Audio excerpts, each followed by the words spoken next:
Hello po mga boss. So ang video kong ito mga boss ay pinapakita ko po mga boss dyan yung bindiran na traditional na bindiran po ng stirrup mga boss. Yan po yung bindiran na yan po ay napakasimple lang pero yan po yung mga sinaunang bindiran po mga boss. Original talaga siya, mga traditional talaga siya. Noong unang panahon pa lamang po mga boss ay ginagamit na yung bindiran na yan. Okay. So yung sukat po ng bakal na binibenta ko mga boss ay na 75 po yung putol.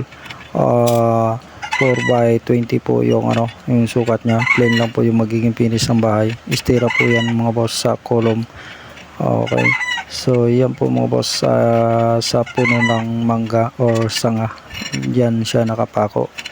Kaya napakasimple lang ng mga ganyang pindiran po mga boss. Yan po talaga yung original na ginagamit ng unang panahon pa lamang po mga boss. Okay.